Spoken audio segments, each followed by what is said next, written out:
기도합니다. 하나님 우리에게 주신 말씀은 신약성경 사도행전 18장입니다. 신약성경 사도행전 18장입니다.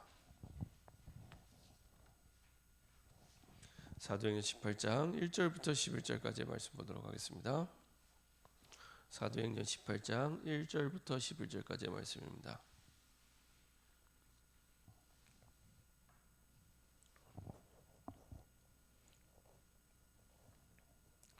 같이 한 목소리로 합독하겠습니다. 그 후에 바울이 아덴을 떠나 고린도에 이르러 아굴라라 하는 본도에서 난 유대인 한 사람을 만나니 글라우디오가 모든 유대인을 명하여 로마에서 떠나라 한 고로 그가 그 안에 브리스길라와 함께 이달리아로부터 새로 온지라. 바울이 그들에게 가매 생업이 같으므로 함께 살며 일을 하니 그 생업은 천막을 만드는 것이더라. 안식일마다 바울이 회당에서 강론하고 유대인과 헬라인을 권면하니라.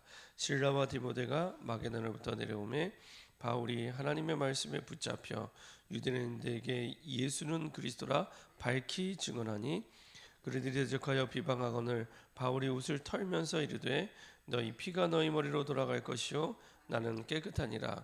이후에는 이방인에게로 가리라 하고 거기서 옮겨 하나님을 경외하는 디도 유스도라 하는 사람의 집에 들어가니 그 집은 회당 옆이라. 또 회당장 그리스도가 온 지방과 더불어 주를 믿으며 수많은 고린도 사람도 듣고 믿어 세례를 받더라. 바울에게 말씀하시되 두려워하지 말며 침묵하지 말고 말하라. 내가 너와 함께 있음에 어떤 사람도 너를 대적하여 해롭게 할 자가 없을 것이니 이는 이 성중에 내 백성이 많음이라 하시더라. 1년 6개월을 머물며 그들 가운데서 하나님의 말씀을 가르치니라. 아멘. 자, 한번 기도하고 말씀 나누도록 하겠습니다. 참 좋으신 하나님 감사합니다. 우리에게 왜 꼭 그리스도가 필요한지 이유를 알게 하시고 그 언약 속에 우리를 부르심을 감사드립니다. 날마다 우리에게 주신 그리스도의 그 언약과 축복이 그 응답이 날마다 확인되며 발견되며 체험될 수 있도록 주님 인도하여 주시옵소서. 그 그리스도의 언약이 체험되어서 우리 현장과 우리 가는 모든 발걸음 속에 흑암이 무너지고 하나님의 나라가 임하며 주님이 원하시는 성경적인 전도운동의 말씀운동의 시스템들이 세워질 수 있도록 주님 인도하여 주시옵소서. 우리의 생각 속에 마음 속에 그리스도의 그 축복과 응답들을 누리지 못하게 하는 모든 불신앙과 흑암이 결박되게 하시고 하나님의 나라가 임할 수 있도록 주께서 역사하시고 인도하여 주옵소서. 감사드리며 예수 그리스도의 이름으로 기도합니다. 아멘. 오늘 함께 나눌 말씀 제목은 미리본 브리스가 부부 왜 당신에게 그리스도가 필요한가? 왜 당신에게 그리스도가 필요한가? 제가 전에 주일학교를 맡고 있을 때 선생님들하고 같이 이렇게 훈련을 하면서 이제 그런 내용을 쓴 적이 있습니다. 이제 종이 한 장을 나눠주고 내가 그리스도를 만나기 전에 내 모습, 그 다음에 그리스도를 만나고 나서의 내 모습 한번 적어봐라. 이렇게 이제 미션을 주고 이렇게 적고 나서 같이 이제 돌아가면서 포럼을 하는 그런 시간을 가졌었습니다. 우리가 그리스도를 알기 전에 우리의 모습과 그리스도를 알고 나서의 우리의 모습이 별반 달라진 것이 없는 것처럼 보이지만 사실은 많은 부분이 바뀌게 됩니다. 사실은 그리스도를 진짜 알고 나면은 사실은 진짜 믿게 되면은 그때부터는 사실은 모든 게 바뀌기 시작합니다. 사실은 똑같은 성경을 봐도 다른 이해가 생기고요. 똑같이 세상을 봐도 다른 것들이 보이기 시작합니다. 그래서 성경 속에 중요하게 응답을 받았던 모든 렘넌트들이나 중요한 성경의 인물들은 사실은 세상 사람들이 못 본 것을 봤고 사실은 그 현장의 사람들이 못 본 것을 본 사람들입니다. 어제도 말씀드렸지만은 그 요셉의 형들과 요셉은 보는 게 달랐습니다. 그렇죠? 늘 요셉의 형들은 육신적인 것에 매여서 그것을 생각하고 판단하고 그러다 보니까 뭐 시기하고 질투하고 그 다음에 뭐 이렇게 뭐 여러 가지로 싸울 수밖에 없는 그런 상황이었고요. 그러니까 요셉은 달랐죠. 하나님 주신 언약 속에서 사실은 세계복음화를 두고 그 안에서 보는 게 달랐습니다. 근데 시대마다 사실은 하나님 앞에 중요하게 응답받고 쓰임받았던 사람들은 보는 게 달랐습니다. 그래서 하나님이 주신 언약을 붙잡고 볼 때 똑같은 문제가 와도 문제는 변함이 없는데 문제를 보는 눈이 달랐기 때문에 사실은 하나님 주신 여러 가지 많은 그 문제 앞에서도 응답을 받을 수밖에 없는 중요한 시작이 됐습니다. 거기는 하나님의 말씀을 가지고 사실은 기도할 때 다르게 보이기 시작하죠. 많은 사람들은 문제를 만나면 문제를 많이 생각하고 문제에 잡히게 되는데, 하나님의 말씀을 가지고 바라볼 때 문제는 똑같은데 다르게 보이기 시작합니다. 특별히 내가 몸부림치면서 만든 것과 하나님이 예비한 것은 다르죠. 그래서 하나님이 예비한 루디아를 만날 때 그 과정을 보면은 완벽하게 하나님이 어떻게 준비하시는지를 보게 됩니다. 사도행전 16장 11절 보면은 일단 시작이 다르죠.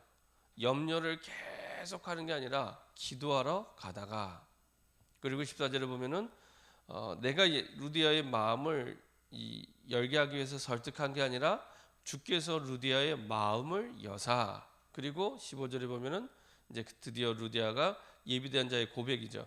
나를 주 믿는 자로 알거든. 이렇게 하나님이 준비한 사람은 시작부터 과정 그리고 고백 다 다르죠.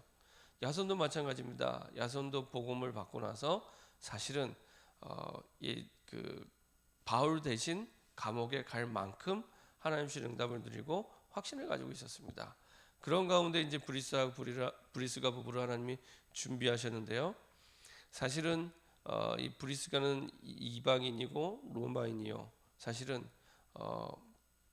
아굴라를 만나기 어려운 상황이었는데, 이 로마 현장 속에서 복음 때문에 이제 아굴라를 만나게 되고 로마 교회를 섬기게 되고 드디어 고린도 지역에 와서 바울이라는 평생 잊을 수 없는 평생의 동역자를 만나게 되죠.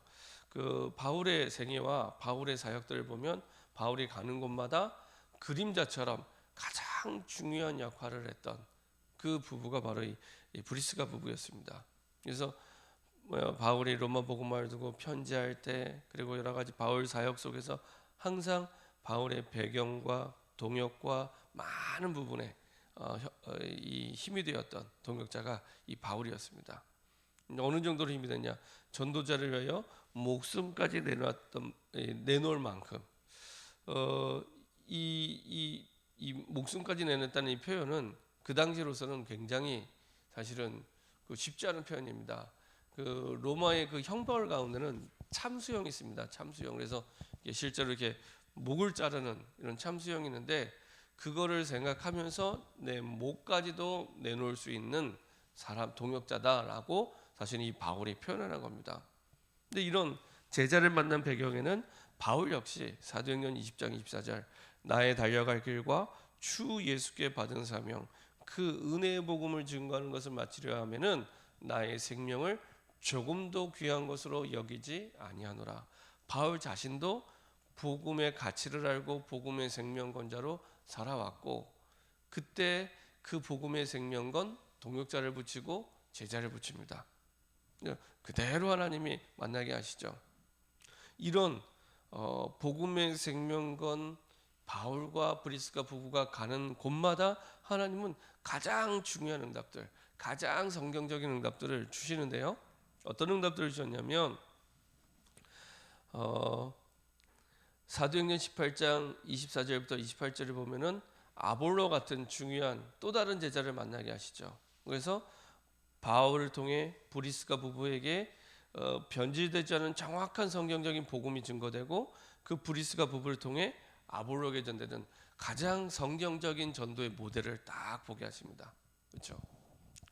그래서 바울이 가졌던 복음의 내용이 18장 5절에 잘 나와 있습니다. 실라와 디모데가 마게도냐로부터 내려오매, 일단은 이 마게도냐 빌립보 지역에 마게도냐 그 데살로니아 지역에 있던 실라와 디모데가 이제 고린도 지역에 이제 전도 팀과 합류하게 되죠.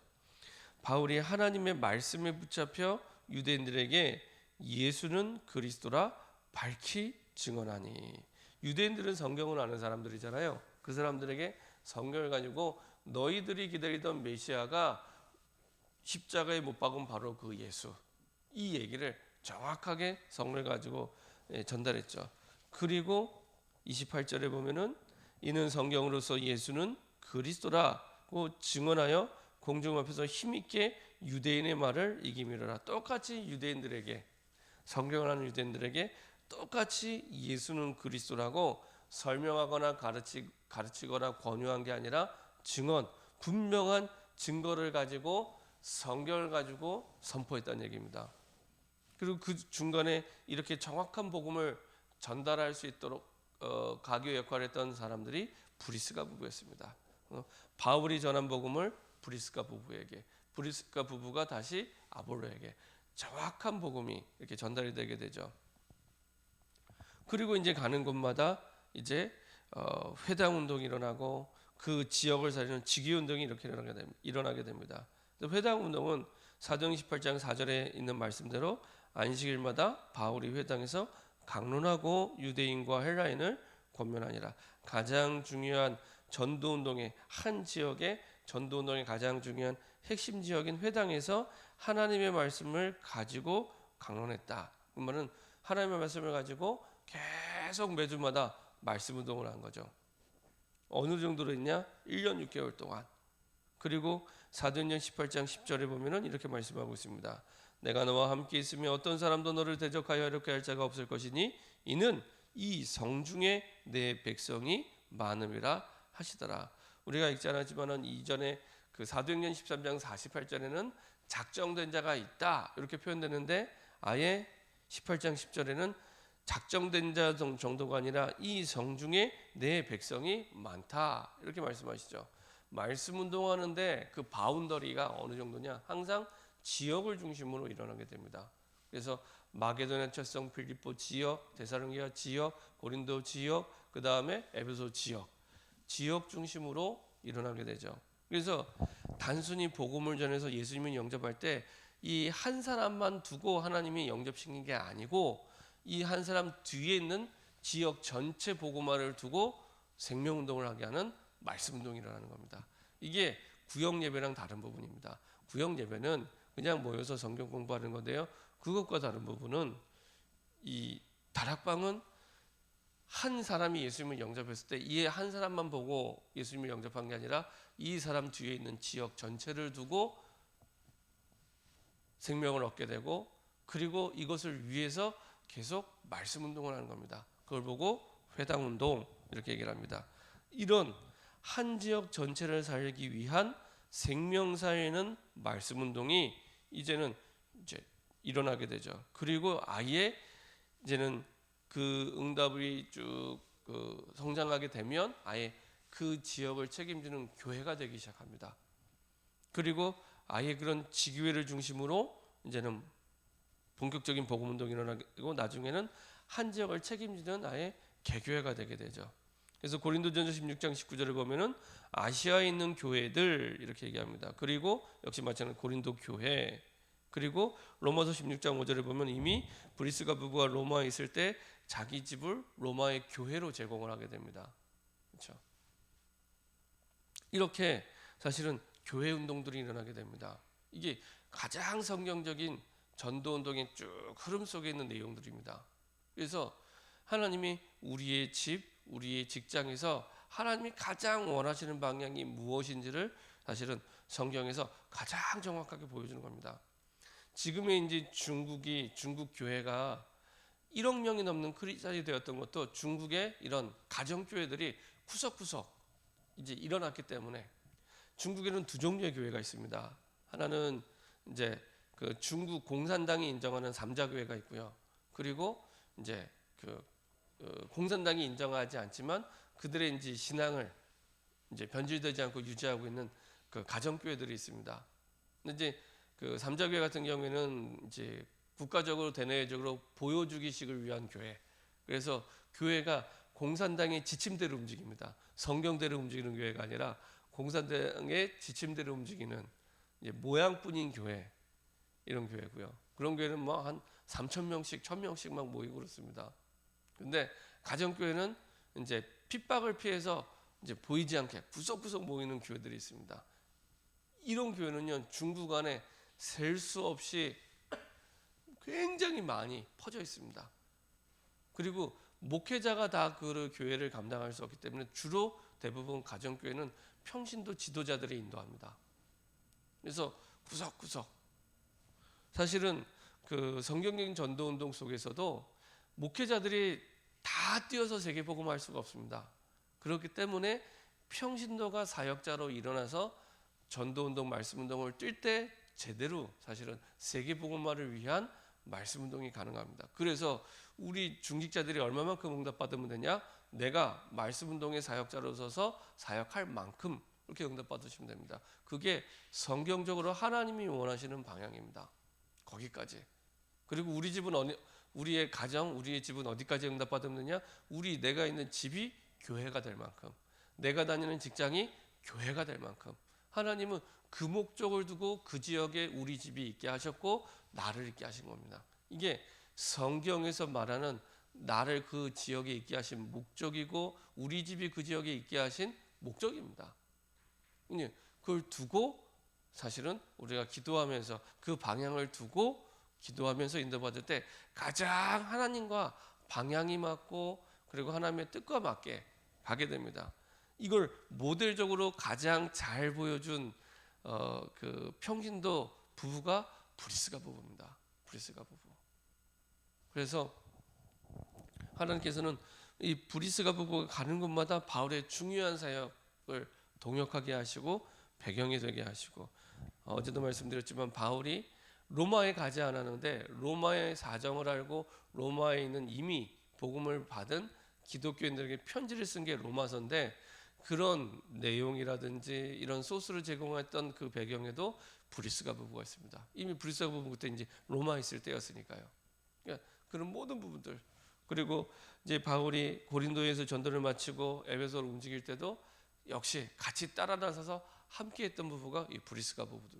그러니까 평생에 가장 바울 사역에 중요한 역할을 감당했던 이 평신도 사역자 부부가 이 브리스가 부부입니다. 그 세계복음화를 두고 그것도 이 브리스가는 이방인인데요. 유대인이 아니라 이방인이고요. 그래서 보통 이 브리스가 부부는 이제 국제 결혼한 부부다라고 얘기하기도 하죠. 이방인과 유대인과의 결혼이었으니까. 여튼 바울 사역에 있어서 가장 중요한 역할을 했던 부부가 바로 이 브리스가 부부입니다. 그래서 나중에 사도행전 28장 15절에 이제 드디어 꿈에 그리던 바울이 로마에 입성했을 때 그를 맞아주었던 사람들도 로마 교회 형제들이었고요. 그리고 사도행전 28장 30절 31절에 이제 바울이 가택연금 상태에서 복음 운동할 때도 가장 배경이 되고 도와줬던 사람들이 브리스가 부부였습니다. 자, 결론입니다. 이런 바울과 브리스가 부부가 언제 만나게 됐냐? 사실은 가장 어려울 때, 힘들 때 만났던 사실은 만남이었고 그때 가장 중요한 응답을 누리게 된 것입니다. 그래서 가장 어려울 때, 가장 시급할 때, 그리고 가장 중요하게 필요한 것이 바로 그리스도인데 그냥 그리스도가 아니라 나의 그리스도. 이때부터 바울에게 있어서 브리스가 부부 같은 중요한 응답을 주셨던 것처럼 하나님은 그런 응답을 보게 하시고 확인하게 하십니다. 그래서 고린도전서 1장 18절부터 24절, 고린도전서 2장 1절부터 2절 바울이 제대로 깨달았죠.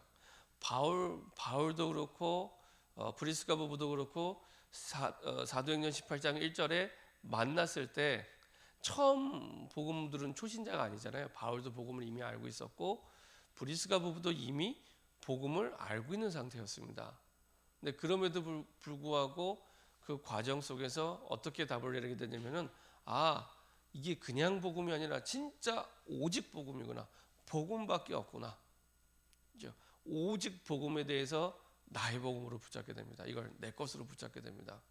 그 내용이 사실은 고린도전서 18장 1장 18절부터 24절까지 그리고 고린도전서 2장 1절부터 사실은 1절 2절입니다.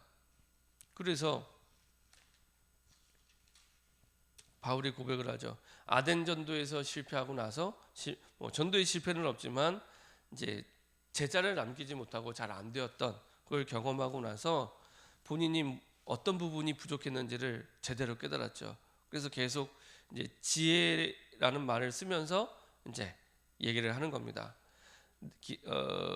십자가의 도가 멸망하는 자들에게는 미련한 것이요 구원을 받는 우리에게는 하나님의 능력이라. 그러면서 내가 지혜 있는 자들의 지혜를 멸하고 총명한 자들의 총명을 폐하리라. 지혜 있는 자가 어디 있느냐? 선비가 어디 있느냐? 이 세대 변론가가 어디 있느냐? 하나님께서 이 세상의 지혜를 미련하게 하신 것이 아니냐? 하나님의 지혜에 있어서는 이 세상이 자기의 지혜로 하나님을 알지 못하므로 하나님께서 전도에 미련한 것으로 믿는 자들을 구원하시기를 기뻐하셨도다. 아덴 전도에서 실수했던 부분들을 생각하면서 이런 내용을 쓴 거죠. 우리는 십자가에 못 박힌 그리스도를 전하니 유대인에게는 거리게 된 것이요 이방에는 미련한 것이로되 오직입니다. 오직 부르심을 받은 자에게는 유대인이나 헬라인이나 그리스도는 하나님의 능력이요 하나님의 지혜니라. 그러면서 고린도전서 2장 2절에 내가 너희 중에서 예수 그리스도와 그가 십자가에 못 박힌 것 외에는 아무것도 알지 아니하기로 작정하였습니다. 너무나 많은 것을 알고 있었던 바울이 다시 한번 결단하고 작정했던 예수 그리스도와 그가 십자가에 못 박히신 것 외에는 아무것도 알지 아니하기로 작정하였습니다. 그냥 복음이 아니라 진짜 오직 복음밖에 없구나라고 아덴 전도 이후에 딱 깨닫게 됩니다. 그리고 고린도 지역에 와서 그대로 하나님의 말씀에 붙잡혀 예수가 그리스도라고 밝히 증거하게 되죠. 이유가 있습니다. 거기에는. 그래서 진짜 오직 복음밖에 없구나. 이거를 확실하게 체험했고 고린도 교회 편지 보낼 때도 그 사실을 다시 한번 확인시켜서 이제 보낸 겁니다. 이 고린도전서는 이 고린도 지역에서 전도 이후에 한 1, 2년 뒤에 이제 다시 고린도 지역에 편지를 쓴 거거든요. 그때 다시 한번 본인이 이제 오직 복음에 대해서 얘기했던 부분들을 다시 한번 얘기하면서 전달하는 그 내용입니다. 그래서 여러분들이 정말로 문제가 있고 어렵고 고민되고 낙심될 때 가장 중요하게 붙잡아야 될 게 다른 것이 아니라 그냥 복음이 아니라 오직 복음밖에 없구나. 오직 그리스도밖에 없구나. 그 속에서 하나님은 정확하게 이전에 보지 못했던 것들을 보게 하시면서 새로운 응답을 시작하게 하실 줄 믿습니다. 이렇게 응답받는 저 여러분 되기를 소원하고요.